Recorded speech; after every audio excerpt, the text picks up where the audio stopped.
Welcome to a special Halloween edition of the Russian Rulers History Podcast. Today we'll be reading an old story, a popular legend called The Blacksmith and the Devil.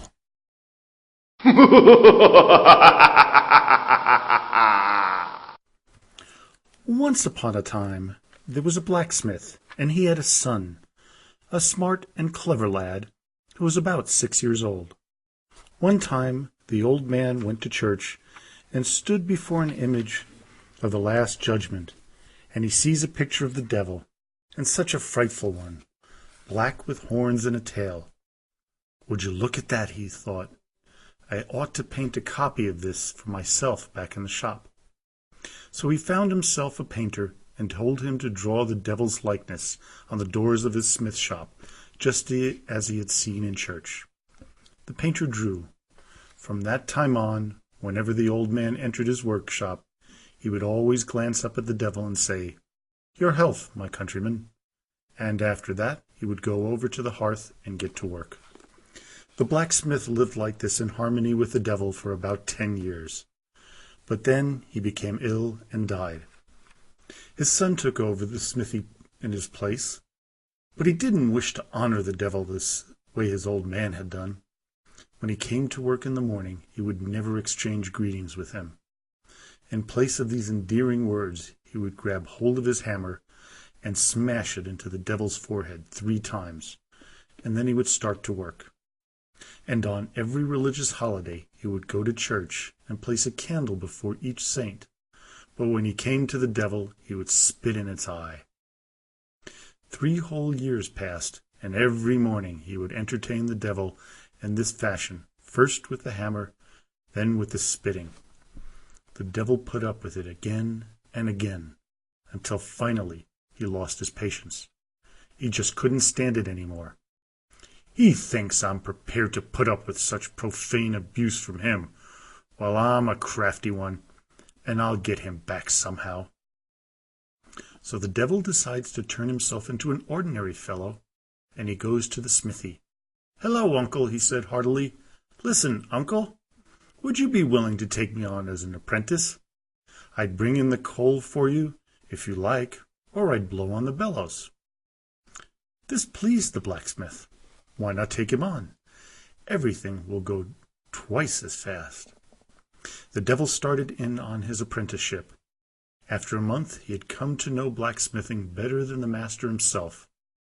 When the master didn't know how to do something, then he would do it himself. It was a sight to see. Words cannot express how the blacksmith loved him, or how pleased he was with him. Sometimes he didn't even go to the smithy at all, but just relied upon his worker to run the whole show.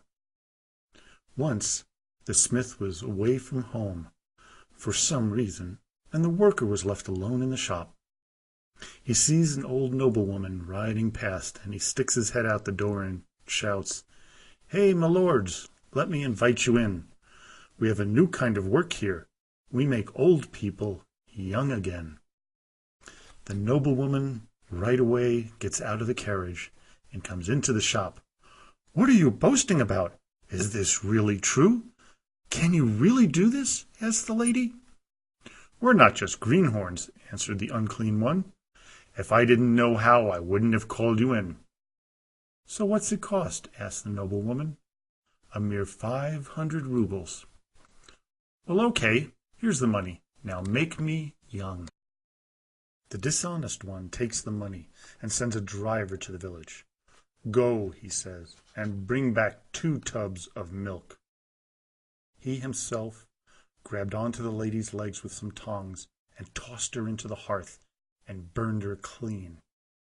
Only her bones were left. When they returned with the tubs of milk, he poured them into a vat.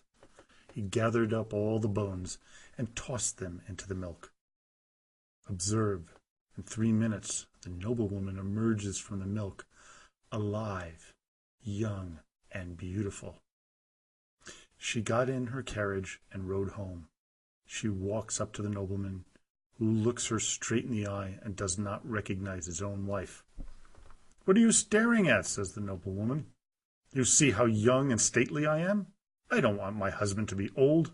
Come on, let's go straight to the smithy, so that he can make you young too. Otherwise, I don't want anything to do with you." There was nothing to be done about it, so off the nobleman went. By this time the blacksmith had returned home, and he went into his workshop. He looks around and sees that his worker is nowhere to be found. He searched and searched, called and called. Nothing, not a trace. So he got down to work all alone, first knocking with his hammer. In walks the nobleman, and he goes straight up to the blacksmith. "Make me young," he says. "What are you thinking of, my lord? How am I supposed to make you young?" "You're the one who knows that." "I don't know any such thing." "You're lying, you swindler. You managed to transform my old wife. Now do it for me too. Else she won't give me a moment's rest." "I've never even laid eyes on your wife." "Then your assistant did. If he could manage it, so can you, as the old master. And you should know it even better. So turn back the clock of my life. Get to it quickly, or watch out. You'll get a taste of my birch bath." There was nothing to be done. The blacksmith somehow had to transform the lord. On the sly, he asked the driver how the worker had managed it with the noblewoman. "How could he thinks to himself. "I just have to do it. If I get it right, fine. If not, I'm done for anyway." He immediately stripped the nobleman naked and grabbed onto his legs with tongs. He shoved him into the hearth and set to blowing on it with the bellows. Toasted him to a crisp. Then he pulled out the bones, bathed them in milk, and waits. Soon he'll find out whether or not a young nobleman will emerge from all of this. He waits an hour, then another. Nothing. He looks into the vat and sees nothing but bones floating around, and they're all burnt. Then the noblewoman sends to the smithy to ask, "Will the nobleman be ready soon?" Poor blacksmith answers that the nobleman ordered to make sure that he live a long time. Kiss him goodbye. When the lady realizes that the blacksmith had only toasted her husband and not made him young, she grew furious, and she summoned her loyal servants and ordered them to drag the smith off to the gallows. No sooner said than done. The servants rushed at the blacksmith, grabbed him and bound him and dragged him to the gallows. Suddenly, the very young man who had been working for the blacksmith came upon them and asks, "Where are they taking you, master?" "They want to string me up," answered the blacksmith, and he recounted everything that had happened.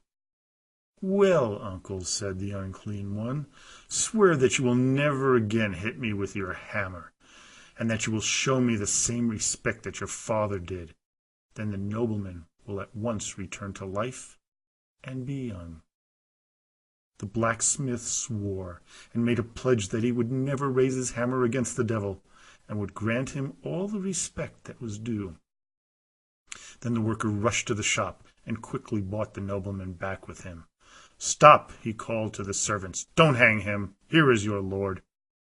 At once they untied the ropes and set the blacksmith loose.